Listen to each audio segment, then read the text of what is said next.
Hello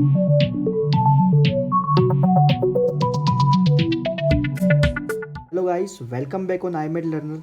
आज है 17 में, date is world hypertension day. Hypertension क्या होता है? हाइपरटेंशन क्लिनिकल वर्ड है जो कि यूज़ किया जाता है फॉर हाई ब्लड प्रेशर।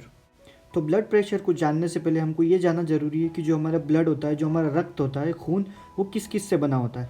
तो हमारे खून में प्लाज्मा होता है, न्यूट्रोफिल होते हैं, एसिनोफिल्स होते हैं, बेसोफिल होते हैं, प्लेटलेट्स होते हैं, मैक्रोफेजेस होते हैं और lymphocytes and of course red blood cells. हर एक कंपोनेंट का अलग अलग फंक्शन होता है। तो अगर हम ब्लड प्रेशर में देखें तो सबसे महत्वपूर्ण होती है रेड ब्लड सेल्स। तो ये जो रेड ब्लड सेल्स क्या करते हैं, जब ये हमारी खून की नसों के अंदर ट्रेवल करते हैं, जब हमारी बॉडी के अंदर सर्कुलेट होते हैं रेड ब्लड सेल्स, तो ये एक प्रेशर जनरेट करते हैं, ये एक प्रेशर क्रिएट करते हैं ब्लड वेसल्स पे, ब्लड वेसल्स की वॉल्स पे, और उसी को हम बोलते हैं ब्लड प्रेशर। जब ये प्रेशर नॉर्मल लेवल से ज़्यादा हो जाता है तो उसको हम बोलते हैं हाई ब्लड प्रेशर, या फिर क्लिनिकल टर्म में बोले तो हाइपरटेंशन। और इसको मापने के लिए जो डिवाइस यूज़ होता है उसको हम बोलते हैं स्फिग्नोमेनोमीटर या फिर रक्त दाब मापी। अगर हम इसकी नॉर्मल वैल्यूज़ की बात करें तो वो होती है 120/80। तो जो ऊपर का होता है दैट इज़ 120, उसको हम बोलते हैं सिस्टोलिक ब्लड प्रेशर, और जो नीचे होता है उसको हम बोलते हैं डायस्टोलिक ब्लड प्रेशर। तो सिस्टोल मतलब कि हार्ट जब कॉन्ट्रैक्ट हो रहा है ब्लड को हार्ट से बाहर भेजने में, और डायस्टोलिक यानी कि जब हार्ट रिलैक्स हो रहा है आफ्टर द कॉन्ट्रैक्शन।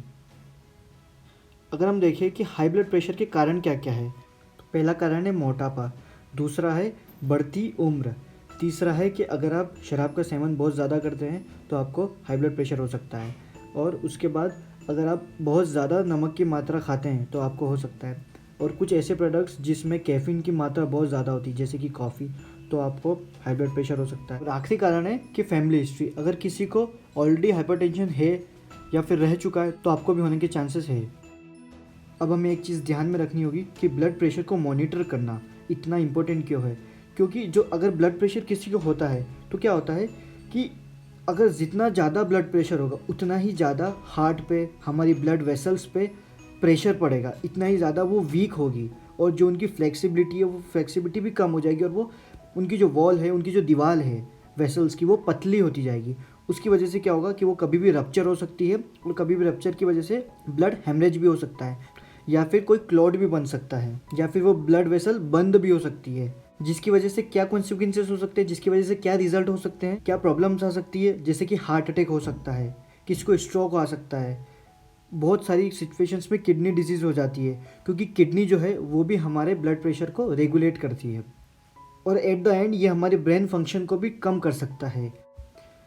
अब अगर हम बात करें कि हाई ब्लड प्रेशर को मैनेज कैसे किया जाता है, मतलब इसको कैसे कम कर सकते हैं, कैसे इसको नॉर्मल लेवल पर रख सकते हैं, तो सबसे पहले ये जो नमक है वो कम से कम खाइए, यानी कि 5 ग्राम से ज़्यादा नमक ना खाइए, यानी कि 1 टेबल स्पून। सेकेंड है कि रेगुलरली अपना ब्लड प्रेशर चेक करवाते रहिए।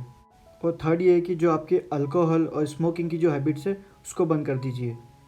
और सबसे इम्पोर्टेंट कि हमारी जो डेली लाइफ का स्ट्रेस है उसको कम कीजिए। उसको कम करने के लिए हम योगा कर सकते हैं, हम मेडिटेशन कर सकते हैं, जो कि हमारी लाइफ को और कूल एंड काम बनाएगा।